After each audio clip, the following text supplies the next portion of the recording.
नमस्कार मित्रांनो आणि मुलांनो, आज आपण मराठी विषय मराठी सुलभ भारती इयत्ता 7वी धडा क्रमांक 3 माझ्या अंगणात या पाठाचे अध्ययन करणार आहोत। सर्वप्रथम ऐका, वाचा, मळा। ही कविता ताला सुरात आम्ही म्हणायच्या आहे।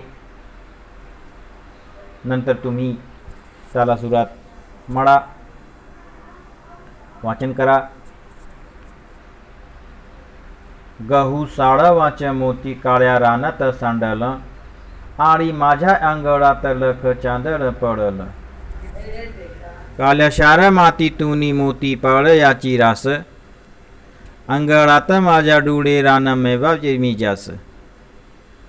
दिला घेतला बाळतो रानातला रान मेवा, तुम्ही आम्ही जान सारे गुण गोविंदा न खावा। जीव दमतो शिडतो घास भरवते माय, घरामंदी घर त्यात जशी दुधात लिसाय। अंगणात आज माझ्या दाण टिपती पाखर, दूर उडून जात आसू येती गालावर। एकदा पुन्हा आम्ही म्हणतो, तुम्ही नीट ऐका। गहू साळवाचे मोती काळ्या रानात सांडलं, आणि माझ्या अंगणात लख चांदळ पडलं। काळ्या सार मातीतून मोती पळयाची रास, अंगणात माझ्या डोळे रान मेवाची मी जास। दिला घेतला बाळा तो रानतला रान मेवा, तुम्ही आम्ही जैन साडे गुण्या गोविंदाचा खावा। जीव दमतो शिडतो घास भरवते माय, घरामंदी घर त्यात जशी दुधात लिसाय। अंगणात आज माझ्या दाण टिपती पाखर, दूर उडवून जात आसू येती गालावर। हे अशा प्रकारे तुम्ही कवितेच्या तालासुरात गायन करायचे आहे, म्हणायचे आहे। हे कवितेच्या कवीचे नाव आहे ज्ञानेश्वर कोळी। याचे जन्म 1956 या साली झाले। जगणे माझे आयुष्याच्या वाटेवर, घन दाटलेले छावणीच्या कविता, आकाश फिरताना हे कविता संग्रह, 8 आण्याचा गुळ हा कथा संग्रह प्रसिद्ध आहे। शेतकरी शेतात ये कविता क्या दिल्ला है। इस कविता में दिया गया है कि जो किसान खेत में खेती करता है, रात दिन मेहनत करता है और बहुत सारा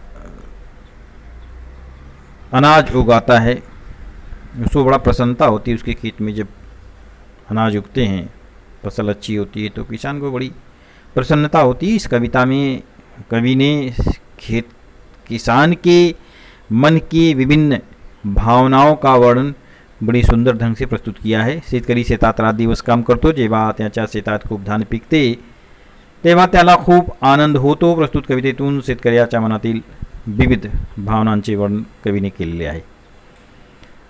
आता मी सरळ भाषेने तुम्हाला ये कवितेचा अर्थ सांगतो। गहू साळवाचे मोती। साळवाचे मोती म्हणजे माझ्या अंगणात का मतलब मेरे अंगने में। अब ऐसा मत समझना कि मेरे अंगने में तुम्हारा क्या काम है, ऐसा नहीं है। गेहूँ यानी गेहूँ जानते हो, गेहूँ आटा उसकी रोटी बनती है, ब्रेड बनता है।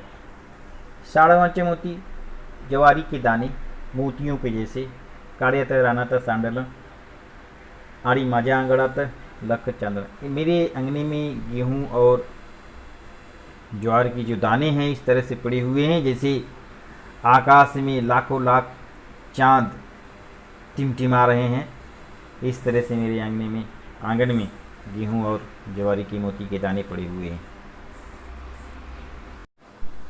काळ्या शारा मातीतूनी मोती पवळयाची रास। ये अनाज कहाँ उगता है?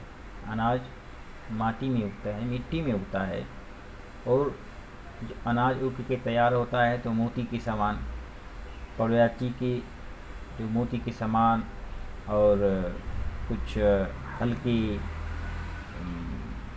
पौड़िया पौड़िया रंग रेड कलर का एक मोती के जैसा वो तो होता है।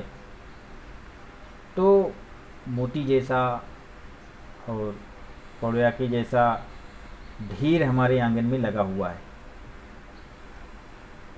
अंगड़ियात माजा डूड़े रान मेवा चीमीजास, मेरे आंगन में रान मेवा क्या होता है? रान मेवा जो जंगल में फ्रूट्स इत्यादि फल फ्रूट्स मिलते हैं, वो सब मेरे आंगन में सब फैले हुए हैं।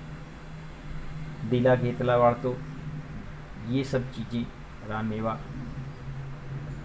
वगैरह देने से लेने से बढ़ता है। दिला घेतला वार्तो में देने और लेने से बढ़ता है। तो हम और सब जन मिलकर उसे मज़े से खाएंगे। जीव दम तो थक जाते हैं और शिणितो जीव दम तो वहीं थक जाते हैं और शिणितो थकावट के मारे बदन दर घास भरौते माए, जो अन्न हम लोग खाते हैं, जो अनाज खाते हैं, हमारी माँ वो हमें देती है। गरा मंडी घर जाते जैसे दूधा तलिस आए। माँ का जो प्रेम है वो हमारे लिए दूध के ऊपर जिस तरह से मलाई होती है, उसको फांदी भी बोलते हैं, उस तरह से है। अंगड़ात आज माझा दाना टीपती पाकर है।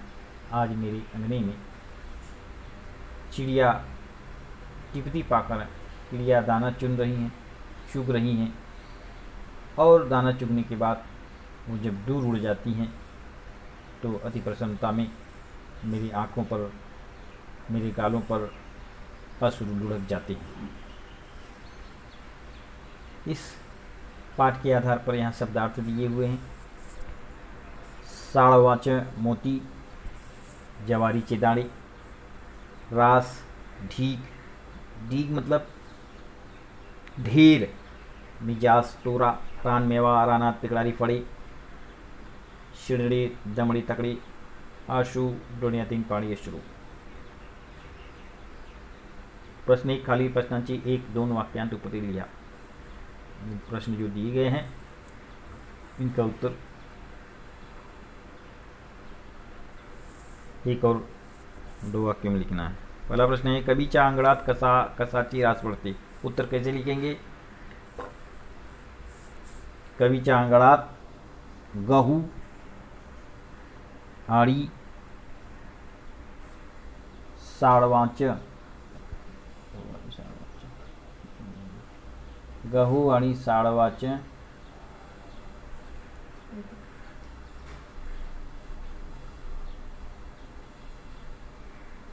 रास पड़ती। रान मेवा उठे उगवला है।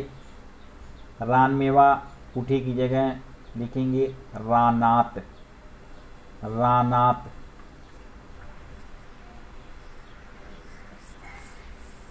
आणि तीसरा प्रश्न अभी कवी गुण गोविंदाने रानमेवा खायला का सांगत आहे? कारण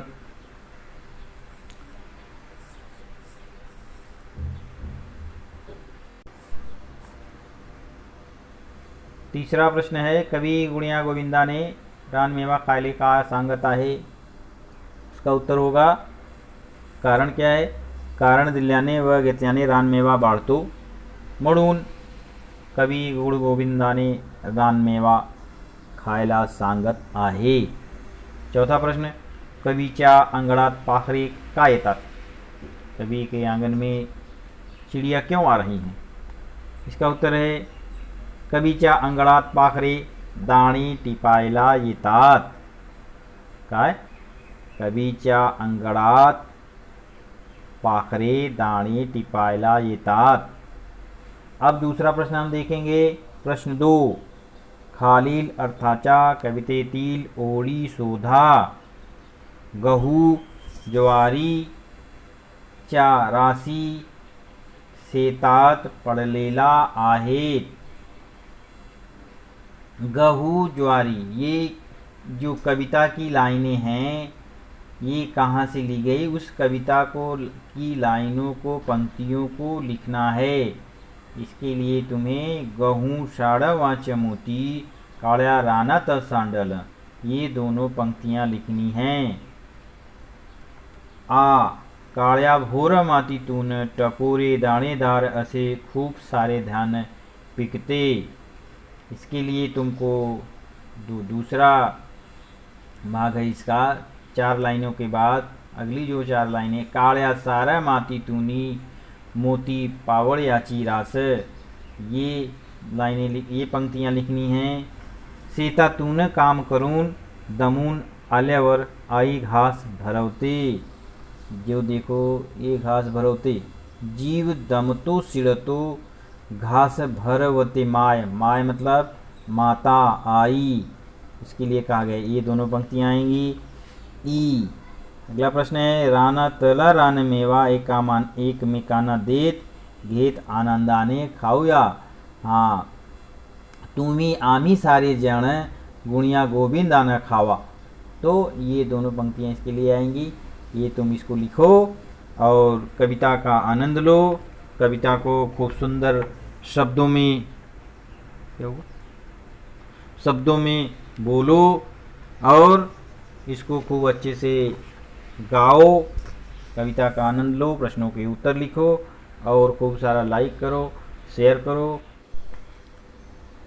तीसरा प्रश्न, तुम्ही पाहिलेल्या एखाद्या धानाच्या शेताचे वर्णन थोडक्यात लिहा. तुमने कहीं देखा होगा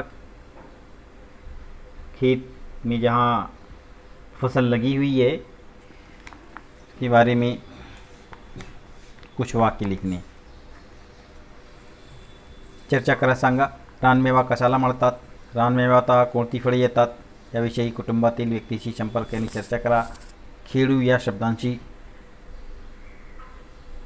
पंचात दिलेल्या पर्यायांतून योग्य पर्याय निवडून वाक्य पुणे लिहा. काळ्या शार मातीतूनी मोती पवळ्याची, मोती पवळ्याची रास, क्या आएगा, रास. दूसरा, घरामंदी घरट्यात जशी दुधातली, जशी दुधातली साय,